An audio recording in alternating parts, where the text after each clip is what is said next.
waaye li des bari na bu ñu defee benn des na fukk bi ci njëkk mooy dund bu cher monsieur Amadou Ba da ngaa ñëw ngir déglu doléance say njaboot dund gi borom kër yi nelawatuñu bu amoon téeméer di ci faj sa soxla tey boo yóbbee junni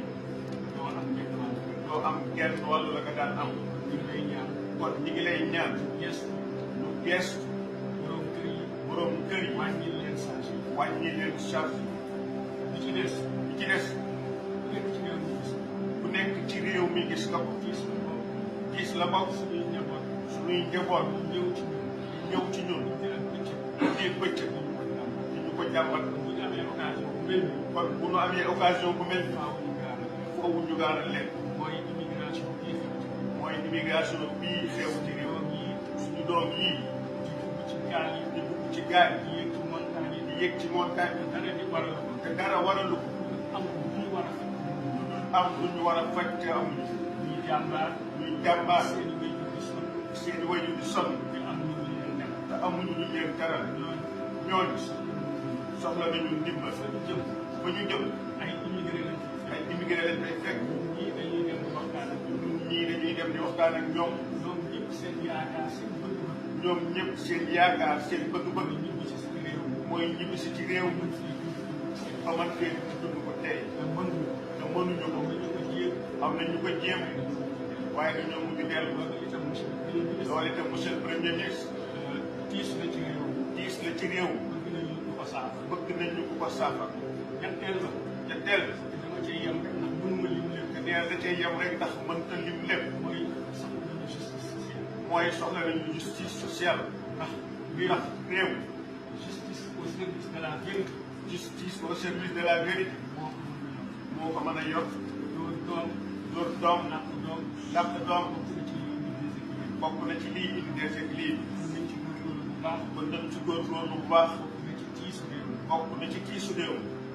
am na kilifa bu mag ci jamonoy tubaab ñu ñëwoon ci maam Cheikh Mbaye borom kër gii ci sàkk ci moom ñaan muy Galal Diouf di bëggoon jot réew waaye maam Cheikh ñaari baat rek la ko wax ne ko na nga fexe ba may ñu jàmm ñu jaamu yàlla waaye na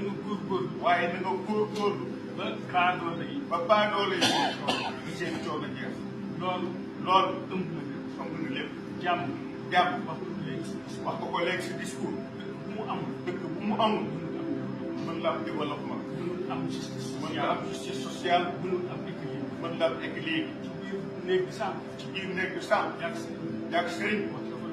wax nga fa lu am solo mooy disparité bi am ci ñi am ak ñi ñàkk te ñi ñàkk gis ni amu ñeneen ñi ci ëpp teguwul ci yoon loolu day def frustration loolu jar naa sax suñu borom bi dara ñëw yaakaar ak yéene ji nga am ci réew te mu gën ci réew yàlla na ko sama borom nekk. ñu ngi leen di nuyu mbokk yi kàddu yi ñoo ko déggandoo muy kàddu yu am solo sëriñ bi ko yëkkati turam di iyoo ci Serigne Ibrahima Mbaye di doom ci Serigne Sam Mbaye yàlla nañu ko yàlla fayal te yokk ay leeram mu doon kàddu yu mat te matale di kàddu kilifa ginnaaw gi nga xamee ne kii di Amadou Ba demoon na fa ànd ak ay nit donte télé bi ñuy wax RTS demoon na fa mais yaakaar naa ni lii ñuy jot a dugal ndax yaakaar naa ni séquence bi bu dee RTS dina ko teg dina ma jaaxal dafa doon kàddu yu am solo kàddu yu mat a bàyyi xel muy kàddu yu kilifa rawatina fi nga xam ne fi la réew mi toll ak jamono yi immigration yi nga xam ne nit ñi ci lañ jël xale yëpp ñu ngi commencé dem doon ay immigré ngir tekki ñii dee si ndox mi bëri na yàlla nañu yàlla yërëm jot a egg tamit yàlla nañu yàlla dimbali defal leen ay kayit leen fa bëgg ban egg yàlla na leen ko suñu borom mottali